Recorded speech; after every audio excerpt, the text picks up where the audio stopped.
Kapiling ko ngayon si PNP Spokesman Chief Superintendent Generoso Serbo na hanggang ngayon wala pa rin tulog dahil sa patuloy na pagmamonitor ng mga kaganapan sa iba't ibang panig ng bansa kaugnay ng sinasagawa pa rin eleksyon dito sa ating bansa.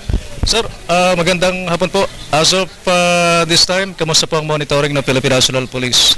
Well, tuloy-tuloy pa rin naman ang monitoring ng ating PNP at base nga sa mga ulat na nakakarating dito sa media center natin ng SAFE 2013, meron pa rin tayong mga insidente na mga naitatala. Actually, ang latest natin meron na tayong 14 na insidente ng reported na boat buying at may mga insidente rin ng mga pamamaril o shooting. Pero ganun pa man, umaasa pa rin. Comparatively, masasabi pa rin naman natin na talagang generally peaceful pa rin itong ating halalan. Ako'y umaayon sa naging statement kanina ni Chairman Brillantes na at that point na sinabi niya nga ay peaceful pa rin.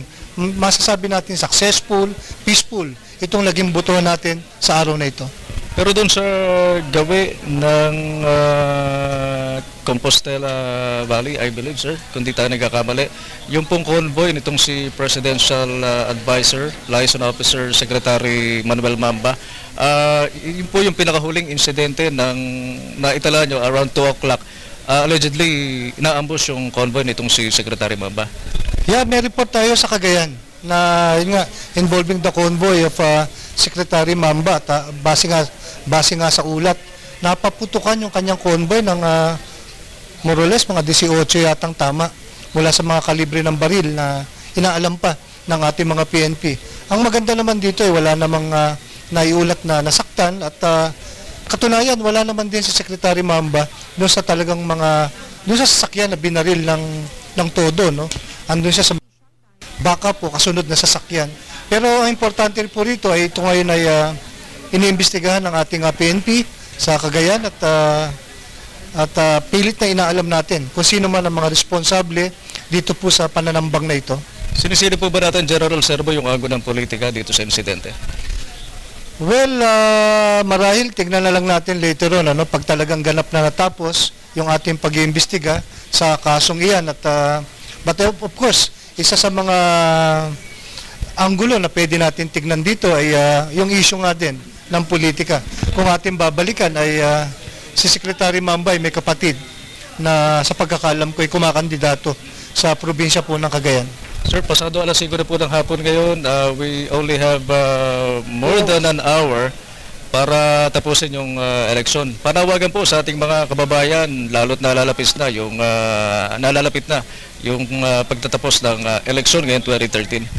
Ang masasabi po natin sa mga kababayan natin ay yun nga po, patuloy na maging mapagmatsyag pa rin at kung may mga impormasyon na sa palagay nila dapat makaalam sa ating mga authorities, makipag-ugnayan sana sila sa AFP at syempre sa ating mga PNP. Ang ating mga security na i-deploy sa mga polling centers ay talagang hindi po yan bibitaw. Yan ang pag-uutos ni General Purisima sa ating mga kapulisan at yun nga po, talagang tutukan itong seguridad ng ating eleksyon hanggang talagang ganap na matapos, hanggang sa sabihin natin talagang hanggang sa makarating tayo sa bilangan ng mga botong ikinast natin today.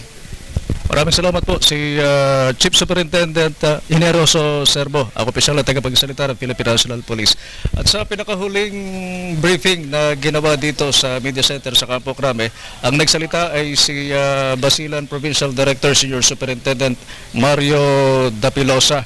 At ang kanyang iniulat bandang 10:35 kanina umaga doon sa gawin ng barangay Buli-Buli, Sumisib, Basilan, isang PCOS machine yung tinanggang agawin ng hindi pa rin kilala mga kalalakihan. Pero after 10 minutes, na-recover din naman ito matapos i-abandona ng mga kalalakihan itong PCOS machine. So, yan muna ang ilang kaganapan mula dito sa Campo Crame. Ako si Alvin Baltasar ng PDP, nag-uulat para sa Media ng Bayan.